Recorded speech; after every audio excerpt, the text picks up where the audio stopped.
Thanks, Katie, for the kind introduction and also for organizing this. I know that this was not easy, so kudos to you and the team.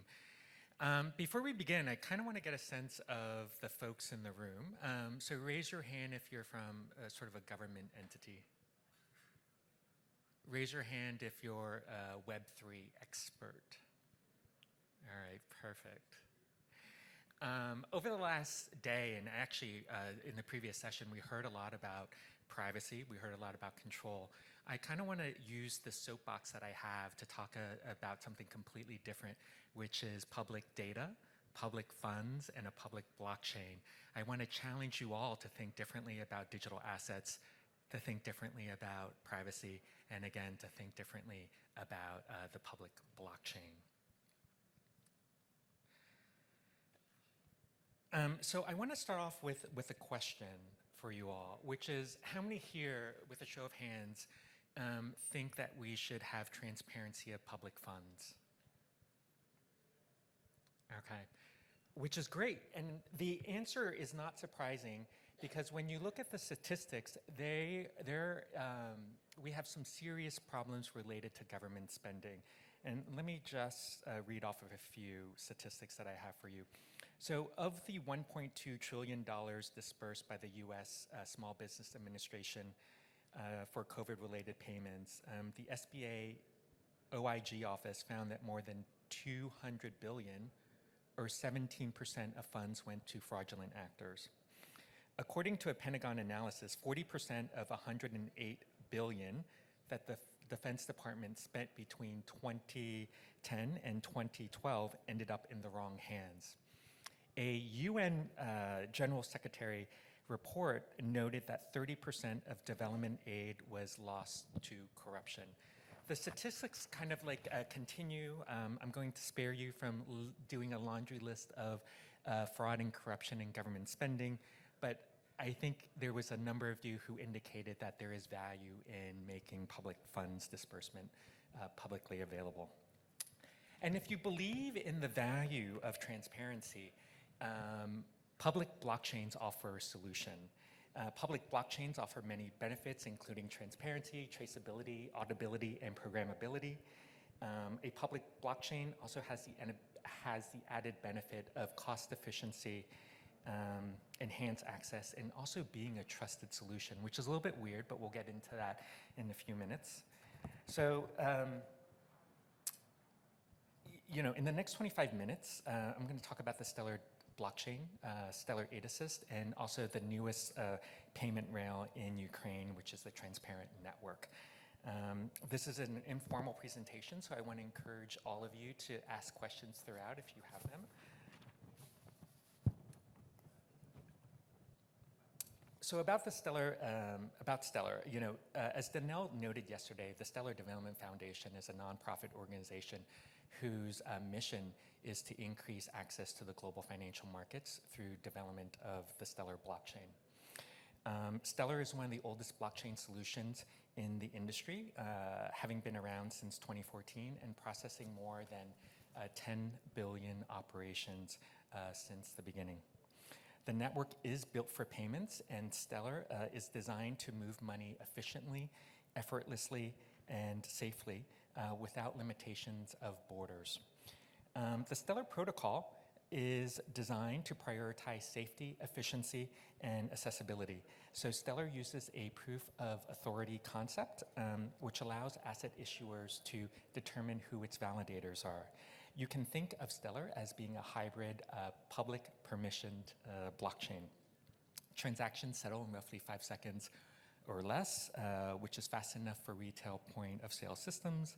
And as with all blockchains, it can operate, and it does operate 24/7.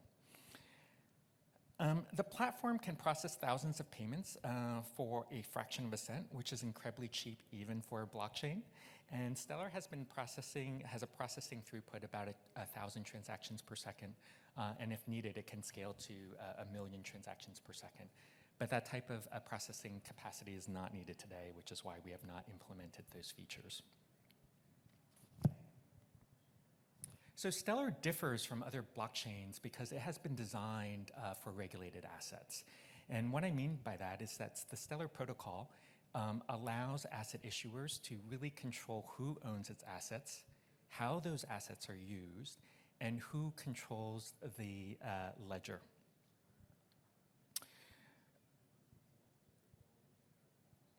These are some of the reasons as to why Circle, Franklin Templeton, and WisdomTree have actually issued tokenized assets on Stellar. As a few weeks ago, the fastest growing US dollar stablecoin on Circle is Stellar. Stellar is also the third chain to receive Circle's Euro stablecoin solution product. The majority of global reserve currencies are represented on Stellar, and I actually expect to have most of the global reserve currencies on Stellar by mid to end of next year. Stellar is also among the top chains for securities tokenization, thanks to Franklin Templeton and WisdomTree.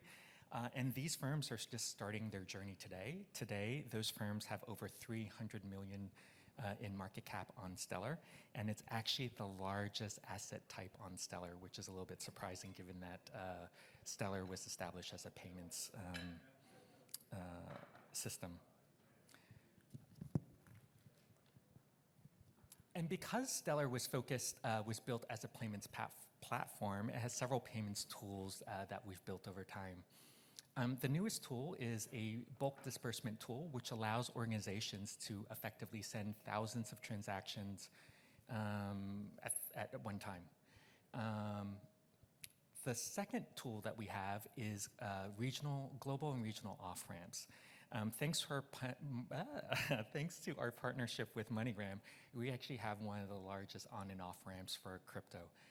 So today, you can go to most MoneyGram locations and withdraw USDC via your digital wallet.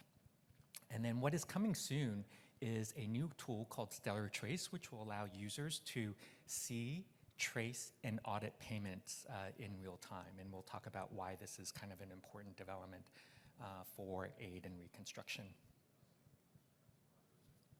So the first thing that I want to talk about is really enhancing global cash distribution through Stellar Aid Assist. Danielle spoke about this yesterday. Leslie spoke about this today. Stellar Aid Assist is a blockchain-based program that leverages different parts of the Stellar ecosystem to support government and donor disbursements. We can send digital cash to thousands of recipients within minutes. Recipients can off-ramp via MoneyGram or some other off-ramp solution within the Stellar ecosystem. The MoneyGram partnership, as you heard yesterday, is unique because recipients can off-ramp in about 180 countries. So the process of using Stellar Aid Assist is actually quite simple. Organizations upload a file with 3 pieces of information. What is needed is the telephone number, the disbursement amount, and some sort of verification information. To date, we've used the birthday for that. Once the file is uploaded to the Stellar disbursement tool, the recipient is sent a text message to download a digital app if they don't already have it on file. Recipients download the app. They input certain information to verify themselves. And once that verification happens, they are automatically sent the funds from the donor organization. Recipients can then initiate a physical cash out via MoneyGram or again, some sort of off-ramp solution. If they off-ramp via MoneyGram, they can go to a MoneyGram location. In certain jurisdictions, they can withdraw electronically in an app.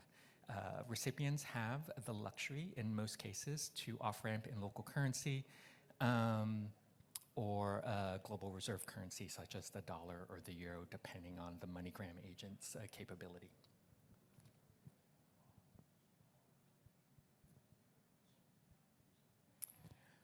I want to just add that, today, what is being used is USDC, which is one of many Stellar stablecoin products. If donors and governments wanted to use a Euro stablecoin solution, a Canadian dollar stablecoin solution, Australian dollar, or yen, they are able to do that. We just have not received that type of interest. but as long as it's a stellar asset, there is the capability to use those particular currencies. And I should note, and we talked about this at dinner yesterday, the dollar is really, one's currency is really the most important representation of their country. So as you can imagine, having people receive the dollar, there's no more powerful symbol than that. There's no more powerful symbol of generosity from a country than cash assistance in the currency that it's given in. So the way that we can make Stellar Aid Assist work is really through this tool called the Stellar Disbursement Platform, which allows organizations to basically upload a file. Once a file is uploaded, cash is automatically dispersed to all of these individuals, assuming again that the beneficiary user information is verified. What the dashboard does is basically show you in real time where the funds are at any point in time. So if you look at the disbursement details, you can see in the first one on the right, you can see that the funds have been dispersed, which is in green. The second line is that the SMS was sent, but the funds have not picked up. And this is all done in real time. So as Danielle noted yesterday, the solution has been deployed in Ukraine since 2022. It is in use now by UNHCR as well as several UN agencies. It is in use in Ukraine as well as other jurisdictions.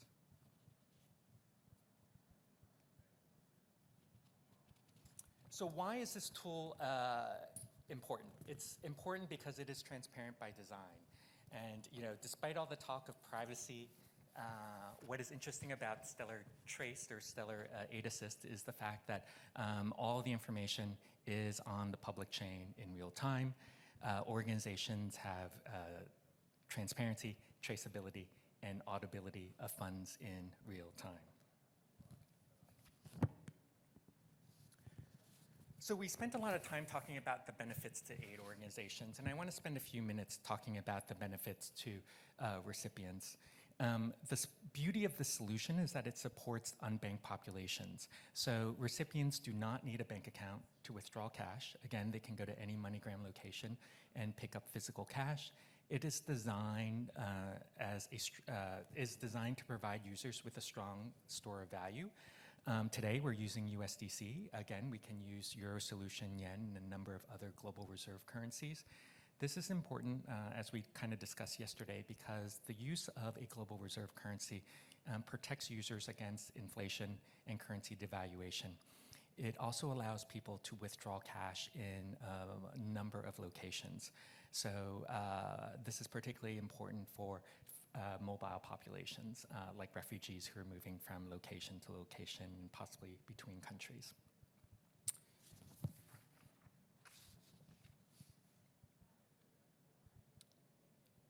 There's also an important point related to the store of value, which is that it's secure. Because the asset lives in the digital space, what is interesting is that it reduces the probability or the loss of theft. So if someone is actually robbed as they're moving from one country to another, they cannot necessarily steal the money per se. That money exists in the digital space, and we can help folks who lose their phone or lose some other physical asset. We can help them replace the funds, unlike cash, where if you're robbed, those funds are gone. So in many ways, this kind of protects folks on the move against theft and robbery.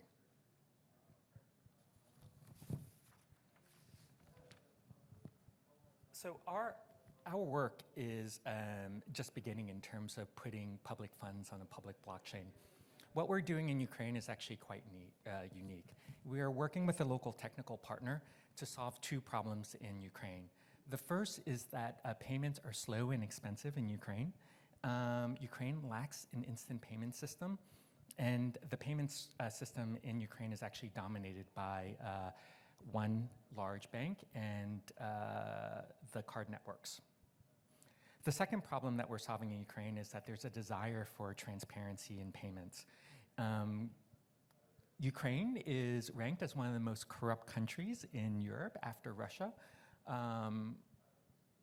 And the government has placed transparency and anti-corruption initiatives as one of their top priorities. So there's a desire by both governments and donors to have greater transparency in Ukraine.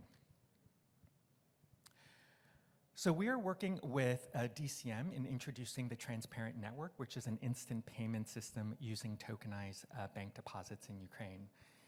You can think about TPN as a souped-up version of Zelle. So it operates in a very similar fashion. Only banks can participate in the system. Bank deposits are tokenized on the Stellar blockchain. And at the end of the day, there's a settlement process that happens in central bank money at the National Bank of Ukraine. What is interesting about this is that this will be the first instant payment system on a public blockchain. And the solution is really transferable to any number of countries that are facing high corruption rates, that receive a large number of donor funds.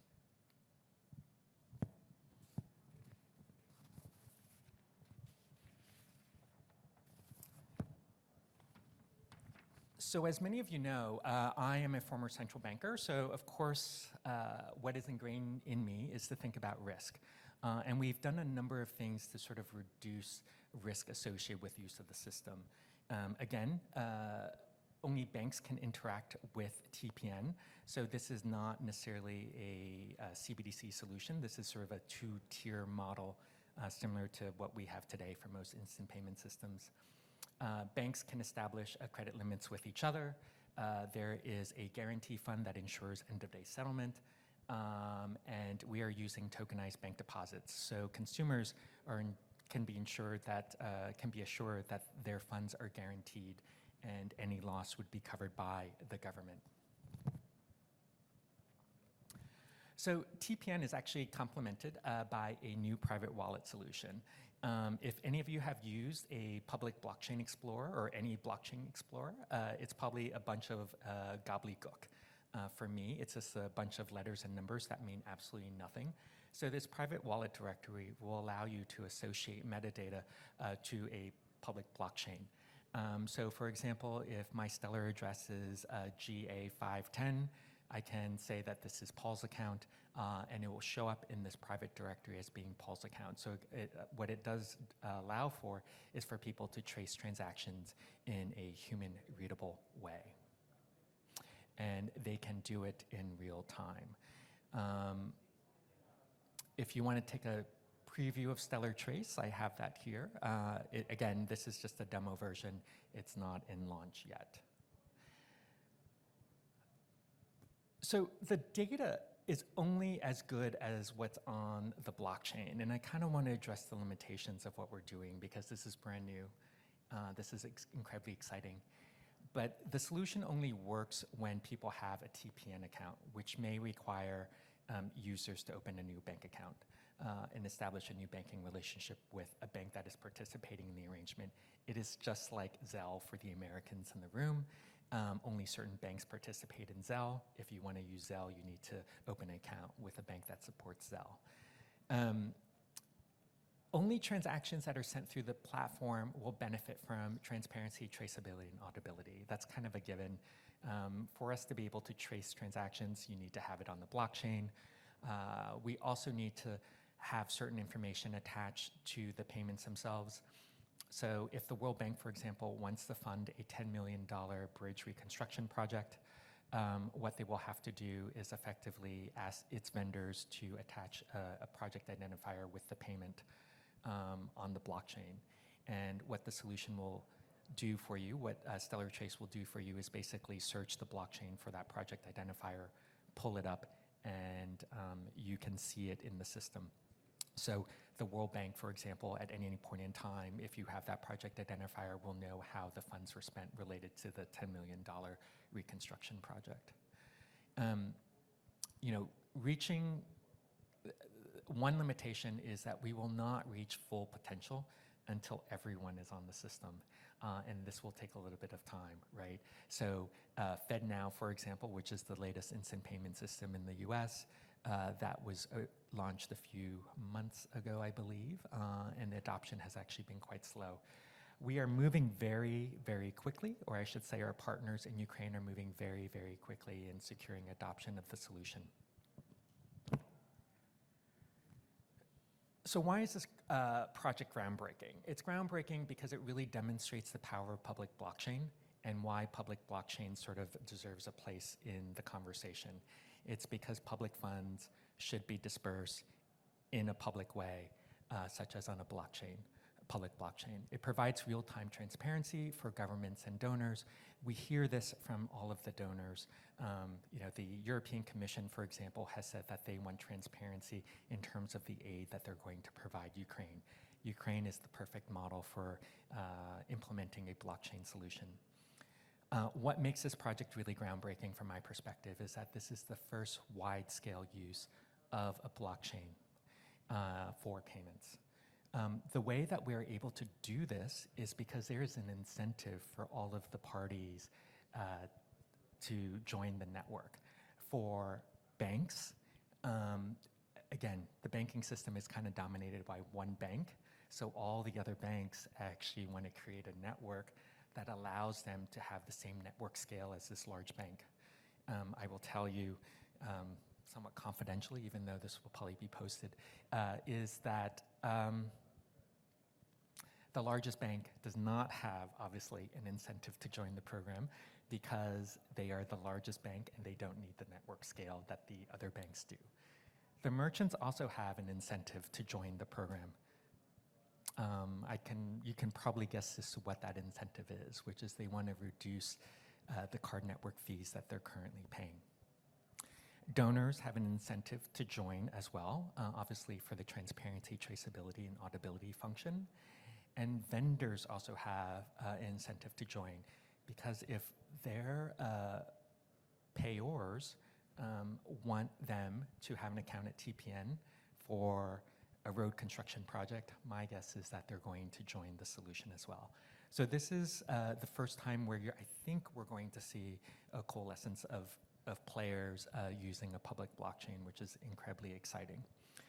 And this is a platform that is built for additional innovations to come. This is the first step. The second step includes things like mobile money, offline money, programmable money, and a bunch of other innovating features. So, this conference has been about the future of money, so to speak, CBDCs. Well, I'm here to tell you that the future is here. And that future is here because we are seeing relatively rapid adoption of Stellar 8 Assist.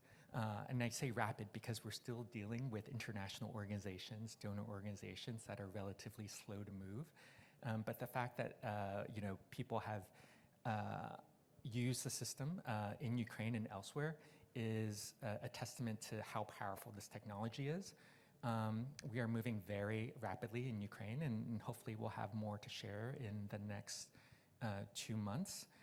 Currently, where we are with Ukraine is that the solution is live today. So if you go to the Stellar network, if you can find it, it is processing transactions today.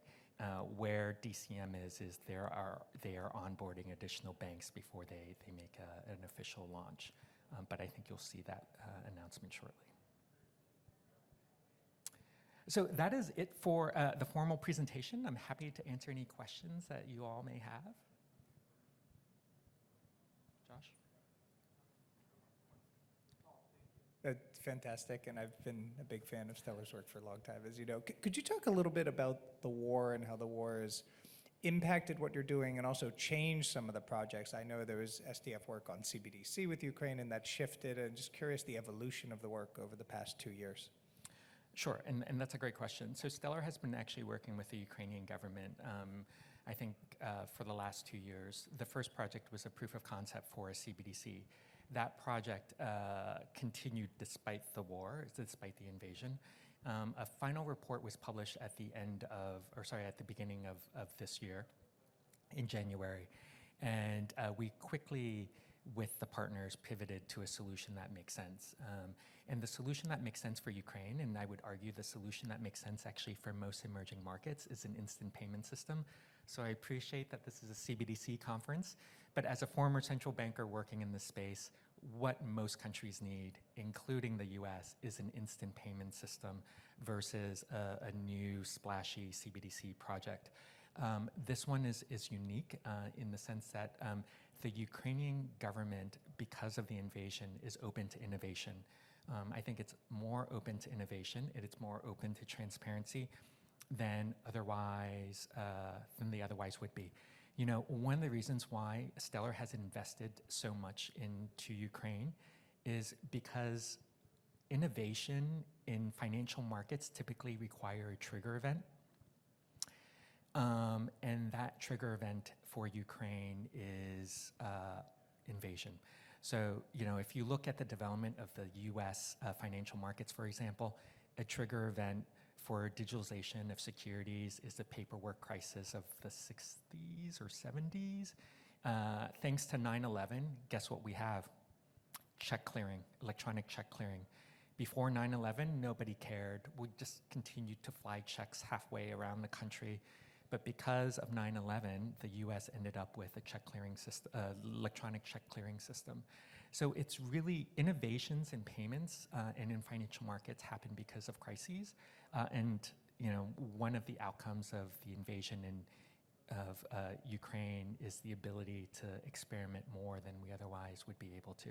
And I don't want to say experiment per se, but I'm going to use that word because this is the first instance of an instant payment system on a public blockchain.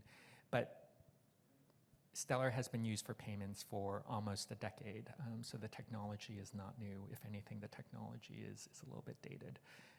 And I say a little bit dated because it's 9 years old, and by technology standards. Please.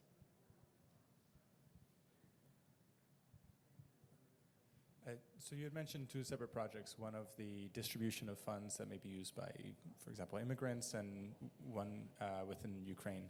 For the first project, distribution of funds for immigrants, what does the user interact with as far as wallet, notification of any distribution? How does that interface, who owns that interface, who owns that wallet, perhaps before it's taken out, cashed out via MoneyGram? So that's a great question.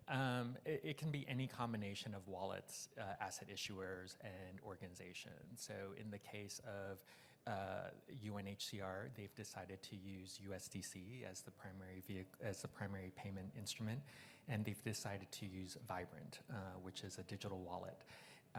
In some future state, if they want to operate in Africa, for example, there might actually be better digital wallets in Africa, and that's what they would use. So it's really up to the organizations themselves to identify which wallet provider that they want to use as its off-ramp mechanism. Vibrant is a great digital wallet. If you're in Africa, there are probably better wallets out there that are connected to the African financial system. So in Africa, for example, we would probably recommend a different wallet solution that is better integrated into the local banking infrastructure. So in Africa, for example, one can use a wallet solution that off-ramps into mobile money, which is probably a more prominent payments rail than in other jurisdictions. So it's really up to the organization as to which wallet provider they want to use. Any other questions? Yeah. So the TPN solution you described, that is tokenized deposits, right? Because different banks have different back-end systems, how did you manage the risk of the credits being managed correctly across all of them? And the credit limit that you mentioned between banks, that is exactly for this purpose? Yeah. So I am not an expert in local banking, Ukrainian banking. My understanding is that the integration process is actually what is taking time. Integration between Stellar and legacy systems at the back-end banking systems. So that is actually what is taking the longest in terms of implementing the solution. The credit limits it's really about a bank's credit risk, and sorry, I'm just thinking. So basically, if I'm Bank A, you're Bank B, and Anka is Bank C, we can establish credit limits bilaterally or or in a group, and that is designed to help banks mitigate any risk that they might see with respect to another bank. But it's important to kind of consider that all bank deposits in Ukraine are currently insured, so I'm not sure how valuable the credit limit system is, but it is built into the system. As with any net settlement system, there is a guarantee fund where if a bank, for example, is not able to conduct end-of-day settlements because of operational issues or whatever have you, the bank guarantee fund will kick in to make sure that all the payments that have settled during the day actually clear.